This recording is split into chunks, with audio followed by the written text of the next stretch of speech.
Hey Canucks fans, the Canucks received some bad news on the injury front this morning as GM Patrick Allvin announced that defenseman Carson Soucy will be out 6 to 8 weeks with a lower body injury, likely some sort of fractured foot or fractured ankle. I'm not a doctor, but I know that when you block a hard shot on your foot, that's usually what it is.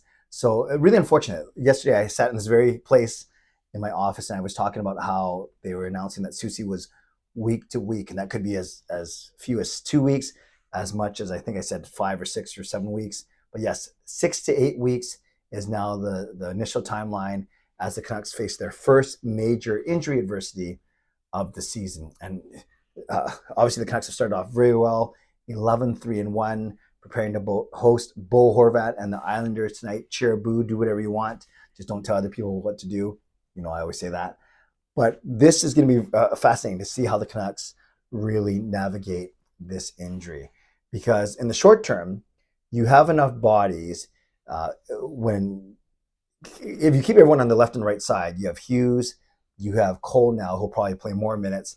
And then you're going to have to play either Hirose, a Wolanin, a Breezeball when he gets better. And then on the right side, if Myers is healthy, then you still have Hronek and Myers, and then one of Friedman, Juulsen, or McCord. So as I mentioned yesterday, the Canucks defense was playing well, a major reason why the Canucks have gotten off to a good start, along with some other good reasons like Demko, PD, and Hughes overall, and the power play. But as soon as you take out one of those top 4 or 5 guys, it does look significantly weaker because they were going with Hughes, Hronek, Soucy with Myers, and then Cole with either Friedman or Juulsen, and that was basically your top 6, and then you take out Soucy, then yeah, it looks a lot weaker because Soucy was basically playing as your 3rd or 4th best defenseman for the start of the season. So we'll see what happens. The Canucks practiced yesterday, Hughes, Hronek, then Cole basically with Juulsen, and then Hirose with Friedman. Now I expect Myers to play. It was an optional skate this morning, but I expect Myers to play. So as I mentioned yesterday, I think if you keep Hughes and Hronek together, you either simply put Cole on Soucy's spot on the Myers pairing and you go Hughes, Hronek, Cole, Myers, and then Hirose with Friedman or Juulsen, or you keep Cole and Juulsen together because they played together on Sunday against Montreal, and you go Hughes, Hronek, Cole, Juulsen, and then Hirose with Myers. And I'd be fine with that too. I'd be fine with that. Then basically you have Myers on one pairing, you have Cole on the other pairing, and you kind of split up your veterans, and then you have Hirose and one of Juulsen or Friedman playing on the other pairings. So we'll see how the Canucks shape up that way when it comes, and we'll see, not just short term, what do they do today against the Islanders, what do they do tomorrow against Calgary. But speaking of Calgary, does this amplify now? Does this speed up? Does this intensify the rumors of the Canucks being after either Nikita Zadorov, the big 6'6" left shot D-man, or Chris Tanev, our familiar right shot D-man? The way that Rick Tocchet likes to play, lefties on the left, righties on the right, and we always talked about, was Cole or Soucy going to play on the right side?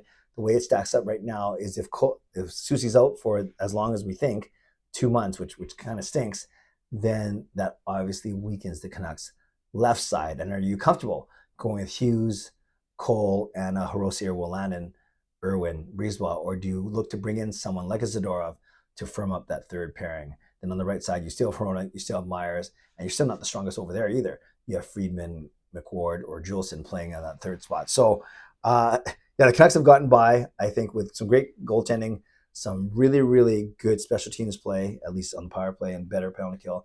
Obviously, PD, Besser, and Miller lighting the lamp on the offensive side. And the defense hasn't been amazing, but it's been good. It's been passable for sure. And a lot of it has to do with Hughes and Hronek because they're so good offensively.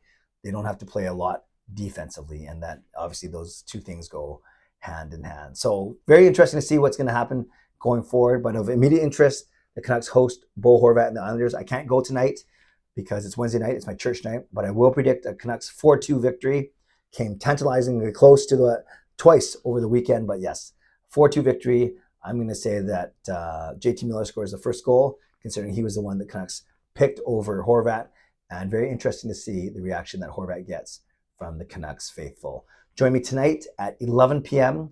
right here on YouTube for my regular nightly live stream, and we'll be breaking down everything about this game and talking a bit more about this injury if we hear more about it throughout the day. In the meantime, leave me a score prediction, leave me a first Canucks goal scorer in the chat. We'll see who's correct. Thanks to my sponsors, Van City Experts Real Estate, Perform and Transform Personal Training Weight Loss. Thank you, legendary Lucas Gates, legendary Carol Bovelander, legendary Andrew Chang, Hall of Fame and franchise members as well. Thanks for your support. And thanks to all of you for watching, subscribing, for liking. Always appreciate you. Never take you for granted. Stay safe, stay healthy, take care of yourselves, and take care of each other. God bless, and enjoy the game. Go Canucks, go.